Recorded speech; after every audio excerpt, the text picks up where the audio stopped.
کبھی تقوی کی بات کرتے ہیں لیکن ایک دفعہ نہیں کرتے، بار بار کرتے ہیں، 200 سے زیادہ مرتبہ ایک ہی مضمون پہ تقوی پہ ذکر کیا جا رہا ہے تقوی کا۔ اگر کسی ایک قصے کی بات ہو رہی ہے، موسیٰ علیہ السلام کا قصہ ہو رہا ہے، تو وہ ایک مقام پر مکمل بات نہیں کی جا رہی، تھوڑی سی یہاں، تھوڑی سی وہاں، تھوڑی سی وہاں، یعنی ٹوٹا ہوا ایک چھوٹا سا ٹکڑا ادھر، ایک ٹکڑا ادھر، ایک ٹکڑا ادھر۔ پھر دوسری بات، اگر قصہ دوبارہ دہرایا بھی جا رہا ہے تو اس کی تقریباً کچھ تفاصیل وہی ہیں جو پہلے بھی کہیں جا چکی ہیں، تو دوبارہ کہنے کا کیا فائدہ؟ آپ کسی اور کتاب کو کھول لو، اس میں اگر کوئی پرانی بات، یا چیپٹر 5 پہ آپ پہنچے ہو، 5ویں باب پہ پہنچے ہو، اور اس میں تیسرے باب کا کوئی حوالہ دینا ہوتا ہے، تو جو کاتب ہوتا ہے، آتھر ہوتا ہے، وہ کہہ دیتا ہے آپ فلانے پیج پہ چلے جائیں، اس بات کا وہاں ذکر ہو چکا ہے۔ وہ پوری بات دوبارہ نہیں چھاپے گا، وہ صفحے کو ضائع نہیں کرے گا، رائٹ؟ لیکن قرآن میں ایسی بات نہیں ہے۔ قرآن جب آپ کتاب کے طور پہ پڑھتے ہو تو جو بات آپ نے پہلے پڑھی تھی وہی بعد میں بھی آ رہی ہے، کبھی کبھی وہی جملہ، وہی آیت، وہی ذکر، لفظ با لفظ دوبارہ ریپیٹ ہو رہا ہے۔ پھر دوسری بات کہ عام کتاب میں ایک ترتیب ہوتی ہے، پہلا چیپٹر، دوسرا چیپٹر، تیسرا چیپٹر۔ جو بات آپ نے پہلے میں سیکھ لی وہ آپ نے دوسرے میں نہیں سیکھنی، اس کی بنیاد پر دوسرے کی بات ہوگی، پہلے 2 کی بنیاد پر تیسرے چیپٹر کی بات ہوگی، اور اسی طرح ترتیب سے جتنا آپ آگے جاؤ گے اتنا مضمون آگے بڑھتا چلا جائے گا۔ اور اگر آپ مضمونوں کی یا چیپٹرز کی، ابواب کی ترتیب کو ادھر ادھر کرو گے نا تو کتاب کی کوئی تک نہیں بنے گی، کچھ سمجھ نہیں آئے گی یہ کیا ہو رہا ہے۔ لیکن قرآن کے اندر اگر آپ فرض کریں کوئی سورۃ العصر پڑھتا ہے اور اس کے بعد جا کے سورۃ البقرہ پڑھتا ہے اور اس کے بعد جا کے سورۃ التوبہ پڑھتا ہے، نویں سورت، پھر جا کے سورۃ الناس پڑھتا ہے، آخری سورت، بات پھر بھی اس کو سمجھ آ جائے گی۔ یعنی وہ ایک طرح سے ان میں سے ہر ایک سورت انڈیپینڈنٹ ہے، وہ خود سے ہی ایک کتاب ہے، اس کا کسی باقی حصے سے لگتا ہے کہ کوئی تعلق ہے یا نہیں ہے، کچھ سمجھ نہیں آ رہی۔ بات اور کتابوں کی طرح نہیں ہے۔ میں دینی اعتبار سے بات نہیں کر رہا، ادبی اعتبار سے بات کر رہا ہوں۔ آپ کسی بھی کتاب کو دیکھ لیں، اس کا سٹرکچر، اس کا نظام قرآن کی طرح کا نہیں ہے، اس کا سٹائل قرآن کی طرح کا نہیں ہے۔ تو یہ چیزیں جب میں نے نوٹ کی عربی میں بھی، تو پہلے تو میں سمجھ رہا تھا بات کو اور تفسیر کا مطالعہ میں نے شروع کر دیا تھا، لیکن یہ سوالات میرے ذہن میں رہے کہ قرآن اس طرح کیوں ہے، اللہ تعالیٰ اس طرح بات کیوں کرتے ہیں، اس کا کیا مقصد ہے۔ اور پھر دوسری بات کہ سورت کے اندر بھی، ایک سورت کے اندر جس طرح کسی کتاب میں عنوان ہوتا ہے، چیپٹر کا عنوان ہوتا ہے، آپ کو پتہ چل جاتا ہے کہ اس پورے چیپٹر میں کس پر بات ہوگی۔ آپ آل عمران کو کھولیں، آل عمران کا مطلب ہے عمران کا گھرانہ۔ آل عمران کی 200 آیات کا آپ مطالعہ کریں، عمران کے گھرانے پہ بہت تھوڑی آیات ہیں، اکثریت کسی اور چیز کے بارے میں بات ہو رہی۔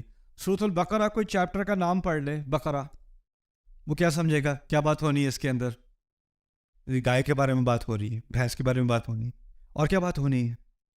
لیکن جب آپ پڑھتے ہو تو وہاں ایک قصے کا ذکر تو ہے، لیکن وہاں بہت ساری باتیں اور ہر طرح کی بات ہو رہی ہے اس کے اندر۔ تو ان سوالات کے جواب کی تلاش میں نکلا، اور ان کا جواب مجھے نہ ترجمے میں ملا ان سوالات کا۔ میں سوال اپنے پاس رکھے، میری بری عادت ہے، مجھے کوئی سوال سے نہیں روک سکتا۔ اور ہمارے سرکلز میں کیا ہوتا ہے، خاص کر جو دینی سرکل ہوتا ہے، اس میں اگر آپ کو ایسا سوال پوچھو جو آپ کے پڑھانے والے کو اچھا نہ لگے تو آپ کو کہہ دیتے ہیں استغفار، وہی تو بات ہے، توبہ کرو، یہ کوئی پوچھنے کا سوال ہے، وین لاجک لیفٹ، اور وہ آپ کو سپریس کر دیتے ہیں۔ لیکن میری بس ایک دماغ میں ایک بات آ گئی، مجھے اس کا جواب چاہیے، تو میں اس سفر پہ نکلا۔ کیا کچھ لوگوں نے ہماری تاریخ میں یہی سوال پوچھے ہیں کہ نہیں، اور ان سوالوں کے جواب کی تحقیق کی ہے کہ نتیجے پر پہنچے پھر یہ۔ اور مجھے دل کو بڑی خوشی ہوئی کہ اس پر بہت کام ہوا ہے، بہت زیادہ کام ہوا ہے، لیکن اس کی اکثریت عربی میں ہے، اس کام کی اکثریت، اور اس کا ایکسپوجر عربوں کو خود بھی کم ہے۔ یعنی عام عرب آج کا اس کو عام عرب مندر بنا رہا ہے، اور اس کے علاوہ جو باقی مسلمان ہیں جو اکثریت ہیں امت کی غیر العرب، ان کو تو بالکل بھی نہیں ہے۔ اور پھر دوسری بات یہ کہ یہ جو کتابیں ہیں جن میں ان باتوں کے بارے میں کچھ بات سکھائی گئی ہیں، وہ ایسی علمی کتابیں ہیں، ایسی ٹیکنیکل کتابیں ہیں کہ اگر میں آپ کو ان کتابوں کا حوالہ دینا شروع کر دوں تو آپ کو پہلے ہی بات سمجھ نہیں آئے گی کہ وہ بات ہی اتنی پیچیدہ طریقے سے بات بیان کی جا رہی ہے. تو اس کورس میں نے ایک کورس تیار کیا تھا 2005 میں، 2005 میں، ڈیوائن سپیچ کے نام سے. اس کا مقصد یہ تھا کہ تمام تحقیق ایک ویکینڈ میں کسی ایسے مسلمان کے سامنے میں پیش کروں جس کا عربی میں کوئی بیک گراؤنڈ نہیں ہے، اس کو بالکل عربی نہیں آتی، اس کو بالکل تفسیر کا کوئی علم نہیں ہے، لیکن اس نے قرآن کا ترجمہ کھولا اور پڑھنا شروع کیا. اس کو کنفیوژن ہوئی کہ یہ کیا ہو رہا ہے، اس کتاب کے اندر کیا ہو رہا ہے. اور میں اس کے سامنے یہ بات واضح کرنا چاہ رہا ہوں کہ میں اس تحقیق کے بعد اس نتیجے پر کیسے پہنچا کہ یہ ایک انسان کے لیے ممکن ہے ہی نہیں. یہ کلام انسان کے لیے ممکن نہیں ہے. اچھا جی. اب جو شروع سے بچپن والا دعویٰ میں سنتا آ رہا ہوں نا کہ یہ قرآن انسان کے لیے اس قسم کا کلام کہنا ممکن نہیں ہے، اس کی بنیاد تھی کہ مجھ سے بڑوں نے کہا ہے، میرے والدین نے کہا ہے، امام مسجد نے کہا ہے، میں نے بار بار یہ بات خطبوں میں سنی ہے، میں نے مان لی. میرے پاس اس کی اپنی کوئی ذاتی دلیل نہیں تھی، کسی کی سنی ہوئی بات میں نے مان لی. لیکن اگر میں صرف اسی بنیاد پر اس کا اعتماد کروں کہ ہاں اس کے مقابلے میں کوئی چیز ہو ہی نہیں سکتی، اور اس کا مجھے کوئی فرسٹ ہینڈ یعنی براہ راست کوئی تجربہ نہیں ہے، کوئی علم نہیں ہے، تو پھر میں کسی اور پہ اعتماد کر کے اپنے ایمان کا سہارا لیے ہوئے ہوں. صحیح بات کہہ رہے ہیں. صحیح. قرآن بار بار کہہ رہا ہے افلا تعقلون، سوچتے کیوں نہیں، سوچتے کیوں نہیں، سوچتے کیوں نہیں. اور ہم کہہ رہے ہیں کسی اور نے سوچ لیا وہ ہمارے لیے کافی ہے. تو اس سیمینار کا مقصد یہ ہے کہ وہ جو مطلب خود سے کریں، میں پہلے خود تیار سے کیا سوچیں، تھا، خود پھر سے کریں. وہی میں بھی کہتا ہوں. کتاب بھی بڑی الحمدللہ وہ یونیورسٹیز میں بھی پڑھائی جا رہی ہے، یہاں تک کہ نان مسلم یونیورسٹیز میں ییل میں بھی پڑھائی جا رہی ہے، قرآنک اسٹڈیز کے اندر ملیشیا میں بھی پڑھائی جا رہی ہے. ان 10 دنوں میں اس کتاب کا خلاصہ آپ کے سامنے پیش کرنا چاہتا ہوں. 10 ڈیز کا کورس ہے یہ لگ رہا ہے. اور اس ایک سوال کا ہم جواب ڈھونڈ رہے ہیں. میں اپنے لیے، میں آپ کے لیے بھی نہیں، میں صرف اپنے لیے اس ایک سوال کے جواب میں بات پیش کر رہا ہوں. میرے نزدیک قرآن انسان کا کلام ہو ہی نہیں سکتا. کیوں نہیں؟ اس کی کئی وجوہات ہیں، ان میں سے کچھ وجوہات کا ہم ابھی جائزہ لیں گے. تو جو قرآن، جس کو اس کورس کا نام میں نے رکھا ہے آخری معجزہ، آپ کو پتا ہوگا مطلب کیا اس کا مجھے نہیں پتا. تو یہ جو نام میں نے رکھا ہے نا، اس کے بارے میں 1-2 باتیں پہلے سمجھ لیں، پھر ہم اپنا کام آج کا شروع کرتے ہیں. ویسے ہم آج بیہائنڈ ہیں. میرا مقصد تھا آج فاتحہ کے بارے میں مکمل بات ہو جائے گی، مجھے نہیں لگتا کہ ہوگی، لیکن کوشش کریں گے انشاءاللہ. میں رش نہیں کروں گا. اگر زیادہ ٹائم چاہیے تو کل کر لیں گے، اگلے دن کر لیں گے انشاءاللہ، لیکن میں مٹیریل کو رش نہیں کرنا چاہ رہا. اب میں چاہتا ہوں کہ آرام سے ایک چیز کو آپ صحیح طرح سے سمجھیں، اس کے بارے میں سوال ہوں تو آپ کو سوال پوچھنے کا بھی موقع ملے. قرآن کے معجزے کے بارے میں ایک بات سمجھ لیں.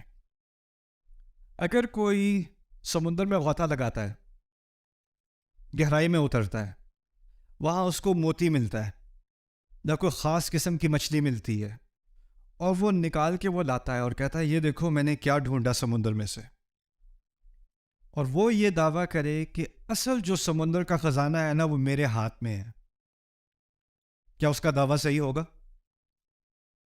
سمندر بہت بڑی چیز ہے، آپ بہت چھوٹی چیز ہو. آپ جتنے بھی غوطے لگا لو، پوری زندگی غوطے لگاتے رہو، آپ کے پاس اتنے سے موتی آنے ہیں آپ کے ہاتھ میں، اور باقی کتنے لامعلوم خزانے پیچھے رہ گئے، نامعلوم خزانے آپ کو پتہ بھی نہیں، دنیا کو بھی نہیں پتہ. قرآن کی مثال اللہ تعالیٰ نے خود دی ہے ایک سمندر کی طرح کی، بلکہ ایک نہیں کئی سمندر کی طرح. قُلْ لَوْ كَانَ الْبَحْرُ مِدَادًا لِكَلِمَاتِ رَبِّي لنفد البحر قبل ان تنفد كلمات ربي ولو جئنا بمثله مددا. کہہ دو کہ اگر میرے کلمات، میرے الفاظ سمندر کی طرح ہوتے. اس کی مثال دی اللہ تعالیٰ نے. اب سمندر کی مثال سے کیا فائدہ ہوا؟ ہم قرآن میں تدبر کرتے ہیں جیسے کوئی غوطہ لگانے والا سمندر میں غوطہ لگاتا ہے.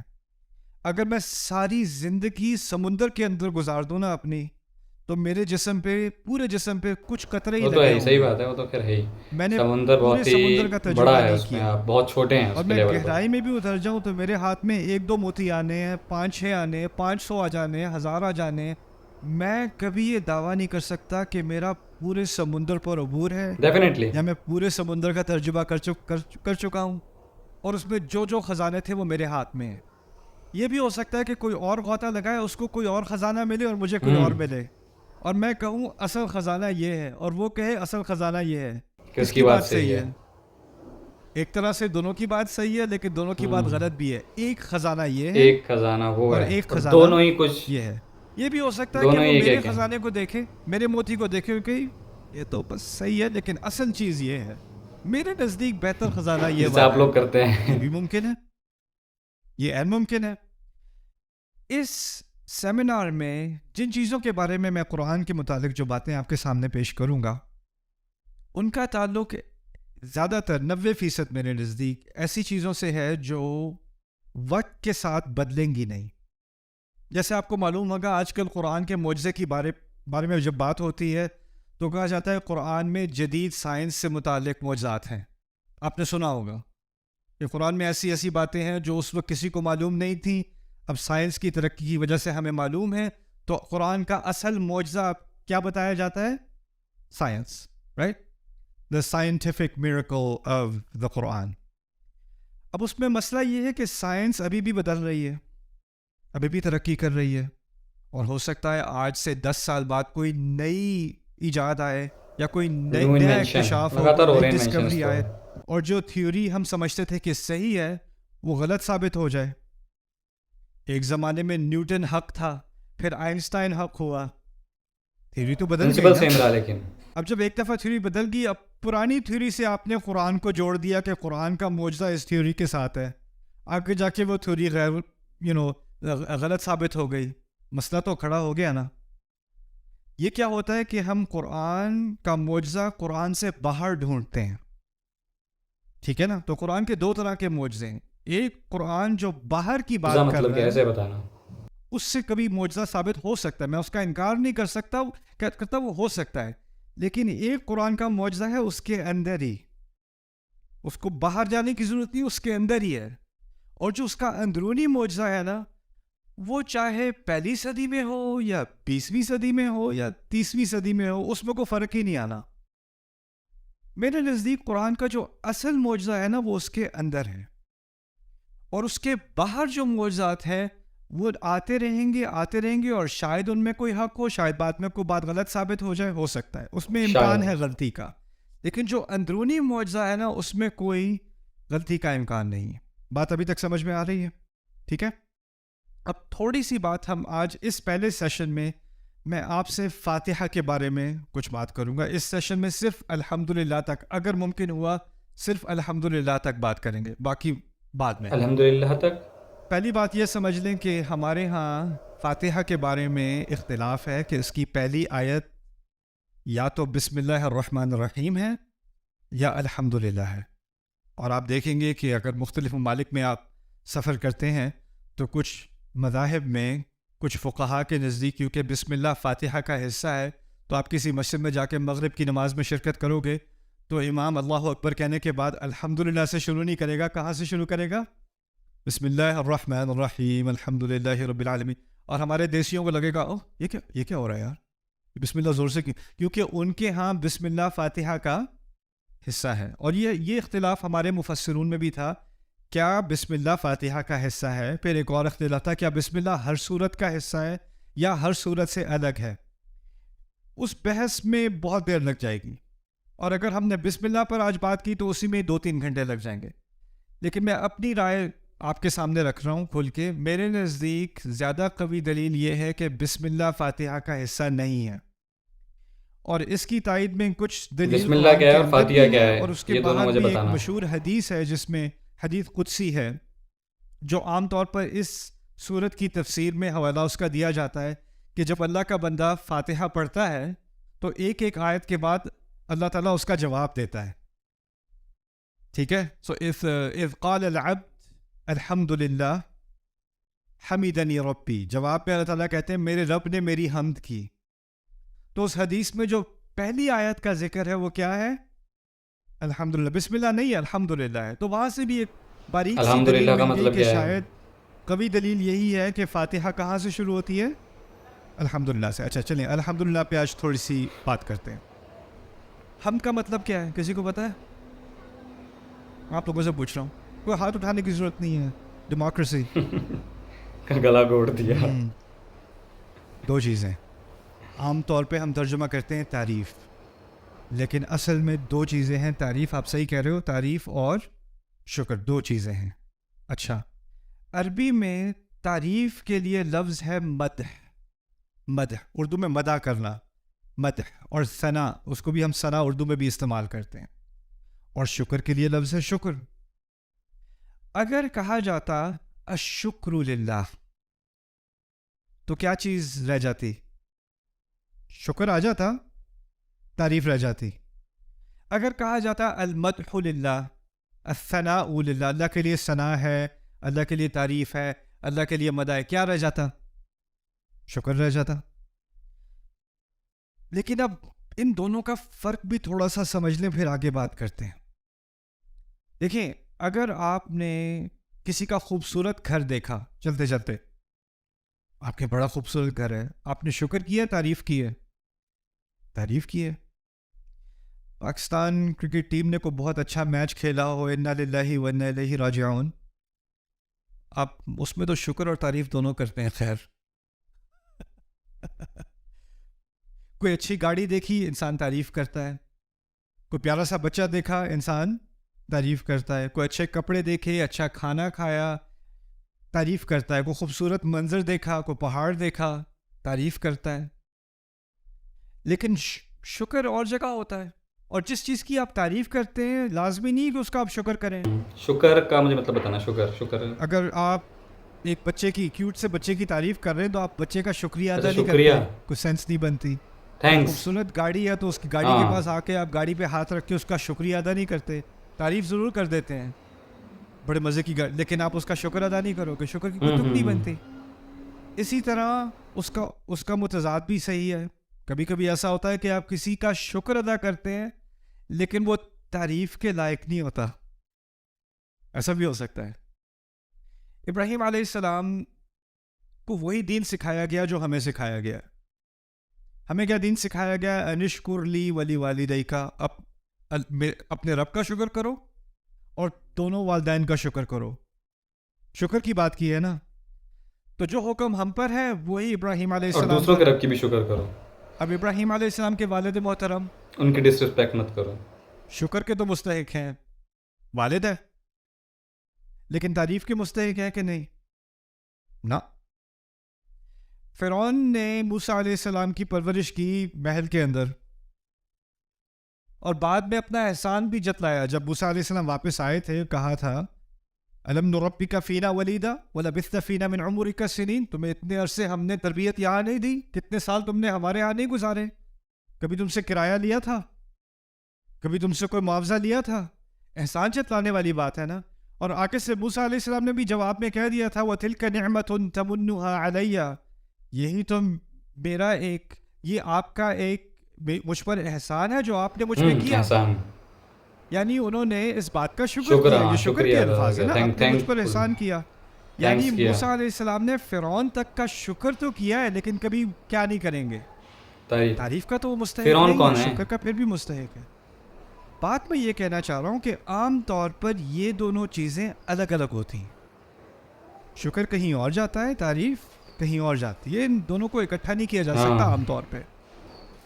پھر سوال پیدا یہ ہوتا ہے کہ جب اللہ تعالیٰ نے کہا ہے نا الحمدللہ, اور ان دونوں کو ایک ساتھ ملا دیا ہے, تو اس کا مطلب ہے جب بھی میرے منہ سے الفاظ نکلیں گے تو میرے جذبات سے دو مطالبے کیے جا رہے ہیں. جو بھی ہو رہا ہے مجھے کسی نہ کسی طرح اس کی تعریف کرنی ہے, اور پھر جو بھی ہو رہا ہے اس کی بنیاد پہ مجھے خدا کا شکر کرنا ہے. اب ہوتا کیا ہے, حالات خراب ہیں جی, اکانومی خراب ہے, بس جی الحمدللہ. اب آپ الحمدللہ جب آپ کہتے ہو تو نہ ذہن میں تعریف ہوتی ہے نہ شکر ہوتا ہے, بلکہ الفاظ ہی ہوتے ہیں بس اب صبر ہی کر سکتے ہیں. اور صبر کے لیے ہم نے نئی تعبیر کیا نکالی ہے, بس جی الحمدللہ. ٹھیک ہے, لیکن ہونا کیا چاہیے؟ مشکل کے, اگر اللہ نے مجھے اس مشکل میں ڈالا ہے تو یہ مشکل بھی تعریف کے لائق ہے. ڈیفینیٹلی میں بھی یہی کہتا اور ہوں. اگر میں اس مصیبت سے گزر رہا ہوں تو اس میں اللہ کی کوئی نہ کوئی نعمت ہے, وہ پھر بھی میں اس کا شکر کروں گا. یہ ذہنیت ہے وہ الحمدللہ, تو ہے ہی. دونوں چیزوں کو کمبائن کر کے. تو گائز یہ تھی ویڈیو, کیسی لگی آپ کو کمنٹ سیکشن میں کمنٹ کر کے مجھے اوشیہ بتائیں. اور جو ہے ان کا جو ہے کہ ٹاکنگ وے جو تھا وہ کافی صحیح تھا, ہے نا. تو کافی صحیح طریقے سے انہوں نے اپنی باتوں کو رکھا. باقی جو ہے آپ دیکھ سکتے ہیں کہ کسی بھی مذہب میں, کسی بھی مذہب کی آپ کو کتابیں اٹھا لیں تو اس میں کچھ نہ کچھ اچھی باتیں آپ کو اوشیہ ملیں گی. تو جو اچھی باتیں ہیں وہ آپ کو گرہن کرنی چاہیے, ٹھیک ہے. تو کچھ نہ کچھ اچھی باتیں آپ کو اوشیہ ملیں گی, ٹھیک ہے.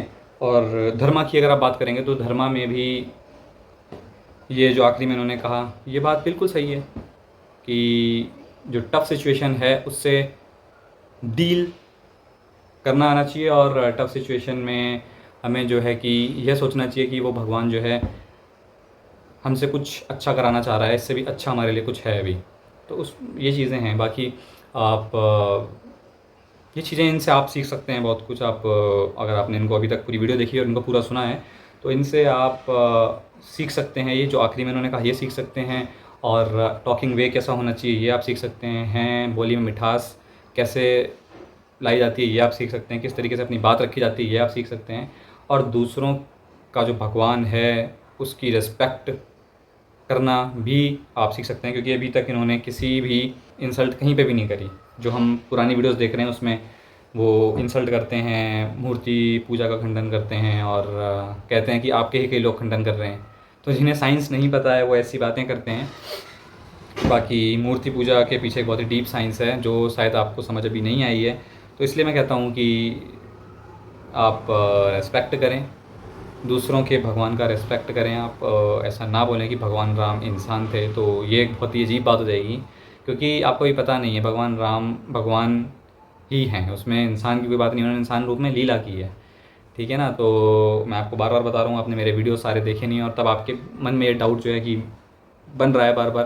تو وہی میں بتا رہا ہوں, بھگوان رام ہوں, بھگوان کرشن ہوں, بھگوان شیو ہوں, وہ سب ایک ہی ہیں, ان کے روپ انیک ہیں اور وہ سب انہوں نے لیلائیں کری ہیں. بھگوان رام تو بھگوان تھے ساکشات, چاہتے تو ایک چٹکی بنا چٹکی بجائی ان کا تو ایک سیکنڈ سے بھی کم سمے میں وہ جو چاہتے وہ کر دیتے. شری لنکا میں جو ہے کہ راوڑ کا ودھ ہو جاتا. شری رام کو تو کرنے کی ضرورت ہی نہیں ہوتی, بھگوان ہنومان ہی کر دیتے یہ کام تو, جو ان کے چیلے ہیں. لیکن انہوں نے ایسا نہیں کیا. انہوں نے انسان کو یہ سکھایا کہ آپ محنت کر کے کاریہ کریں. جو میں کہتا ہوں یہاں سے کہ محنت کر کے آپ کسی بھی لیول تک پہنچیں. تو انہوں نے بھی رام سیتو بنایا, دھنش کوٹی سے لے کے لنکا تک کا جو ہے کہ ورلڈز فرسٹ برج, جو انجینئرنگ کا سب سے بڑا نمونہ ہے. تو سب سے پہلا جو برج بنا جسے آپ ایڈمس برج کہتے ہیں, تو وہ بھگوان رام اور ان کی وانر سینا نے بنایا, ٹھیک ہے. تو بھگوان رام آپ کو سکھاتے ہیں کہ پرکرتی کے ساتھ کیسے جڑا جائے, ٹھیک ہے. انہوں نے وانروں کی سینا بنائی, ٹھیک ہے. وانروں کی سینا سب اس میں جانور بھی اس میں شمولیت ہوئے, تاکہ اس میں آپ کو یہ بتایا گیا پرکرتی کا دوہن آپ کو نہیں کرنا ہے, پرکرتی کے ساتھ آپ کو چلنا ہے. تو جانوروں پر آپ کو زیادتی یا ظلم نہیں کرنا ہے, ٹھیک ہے نا. تو سب کا سمنوے بٹھا کر کے چلنا ہے, سب کا ساتھ, سب کا وکاس, سب کا وشواس. تو سب کے ساتھ چلنا ہے, سب میں سب آ گئے, انسان بھی جانور بھی. انسان جانور میں فرق اتنا ہی ہے نا, مینٹل لیول کا فرق ہے بس, باقی بیسک نیڈس تو ان کی بھی وہی ہیں. روٹی مکان, ہمارا بھی روٹی مکان, یہ تو بیسک ہے ہی نا. تو فوڈ اینڈ شیلٹر تو ان کا بھی اور ہمارا بھی, یہ تو بیسک نیڈ ہے. جانوروں کو مارو گے انہیں بھی درد ہوگا, انسانوں کو مارو گے انہیں بھی درد ہوگا. تو بیسک نیڈ تو سیم ہے, بس انٹلیکٹ کا فرق ہے. تو یہ چیزیں ہیں. باقی میں پھر کہہ رہا ہوں کہ بھگوان رام ہی بھگوان ہیں, اور آپ اگر اسے انسان کہہ رہے ہیں تو آپ بھی تھوڑا سا آپ کا لیول کم ہے. آپ اگر آپ پڑھیں گے تو آپ کو سمجھ آئیں گی باتیں, کیونکہ میں دیکھتا ہوں کہ جب بھی میں کوئی ایسی انٹلیکٹ کی ویڈیو لاتا ہوں, بھگوت گیتا کا ویڈیو لاتا ہوں, تو اس پر ویوز نہیں آتے. اسے کوئی دیکھنا پسند نہیں کرتا. کیوں؟ کیونکہ آپ کو جو ابھی تک جتنا گیان ملا ہوا ہے آپ اس سے اوپر کے لیول کا گیان لینا ہی نہیں چاہتے. آپ سمجھتے ہیں کہ یہ کنواں ہے تو یہ کنواں ہی ہماری دنیا ہے, اس کے باہر آپ جانا ہی نہیں چاہتے, ٹھیک ہے. تو میں تو کہہ رہا ہوں, میں نے تو کہا ہے کہ میں پوری سیریز لے کے آ جاؤں گا بھگوت گیتا کی, ٹھیک ہے. بٹ مجھے پتہ ہے آپ لوگ اسے دیکھیں گے نہیں, کیونکہ آپ کا جو جتنا گیان ہے آپ اسی تک رہنا چاہتے ہیں, اس سے اوپر لیول تک آپ اٹھنا نہیں چاہتے ہیں. تو ٹھیک ہے، کوئی ایشو نہیں ہے. آپ کو یہی پسند ہے تو یہی صحیح، اس سے اوپر کا گیان آپ نہ لیں. آپ جس لیول پہ، میں پھر سے کہتا ہوں، آپ اس سے اوپر لیول پہ نہ جائیں. جتنا آپ کے پاس گیان ہے، جتنا بھی گیان قرآن میں ہے، اسلام پہ، اسے ہی آپ ڈھنگ سے سمجھ لیں بس، اور پیار سے رہیں، اس میں کوئی دقت تھوڑی ہے. بس نفرتیں نہ بانٹیں، آپ کسی دوسرے کے بھگوان پہ انگلی نہ اٹھائیں، ٹھیک ہے، کیونکہ کوئی آپ کی آستھا پر انگلی نہیں اٹھا رہا ہے تو پھر آپ بھی نہ اٹھائیں، سمپل سی بات ہے. تو سمپل ہمیں اپنی آستھا کو فالو کرنے دیں، آپ اپنی آستھا کو فالو کریں، ٹھیک ہے. اور باقی اسلامک ویڈیوز کا جو آنسر مجھے چاہیے وہ اب تک نہیں مل پایا ہے، جو میں بنا رہا ہوں، کیونکہ ہم دیکھ رہے ہیں دنیا میں ٹیررزم ایک بہت بڑا ایشو ہے. اور ٹیررزم سے تعلق رکھنے والے، مانو یا نہ مانو لیکن ہیں، لشکر طیبہ، جیش محمد، یہ سب جو بھی ہیں، حزب اللہ وغیرہ، یہ سب ہے نا. تو شانتی کے دودھ جنہیں ہم کہتے ہیں، تو وہ ایک پرٹیکولر ریلیجن کو فالو کرتے ہیں. اس میں آپ کو بات ماننی پڑے گی. انہوں نے بھی قرآن پڑھی ہے، اب وہ کس ڈائریکشن میں چلے گئے ہیں یہ سوچنے والی بات ہے. اور ایسی بہت بڑی پاپولیشن ہے جو یہ کام کر رہی ہے. تو میرا یہ جو ہے کہ ایسا قرآن میں کہاں لکھا ہے کہ مطلب ٹیررزم کا ذکر ہے کیا اس میں؟ مجھے تو ابھی تک تو نہیں دکھا، پر یہ لوگ پھر کیا کر رہے ہیں. تو یہ ایک بہت بڑا ایشو ہے.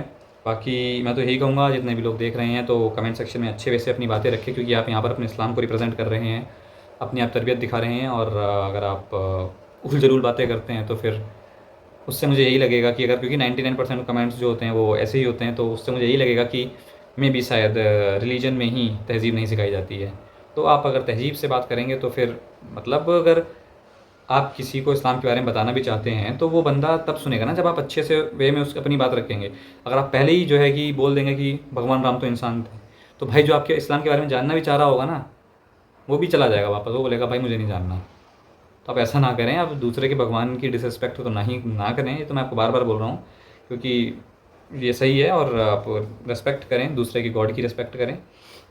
آپ کا جو بلیو ہے اس کی ریسپیکٹ ہم کرتے ہیں، تو یہ آپ کا بھی کرتویہ ہے کہ آپ دوسروں کی فیلنگس کی اور دوسروں کے آستھا کی، سچی آستھا کی ریسپیکٹ کریں، ٹھیک ہے. تو یہ چیزیں ہیں.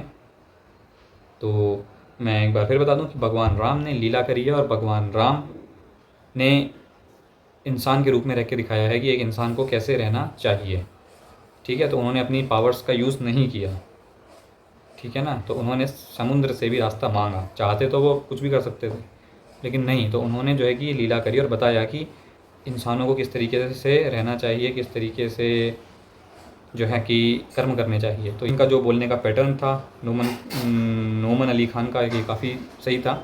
جو میں نے پرانے ویڈیوز کریں ابھی تک، مجھے 2 لوگوں کے جو ہے کہ بولنے کے پیٹرن زیادہ ٹھیک لگے ہیں.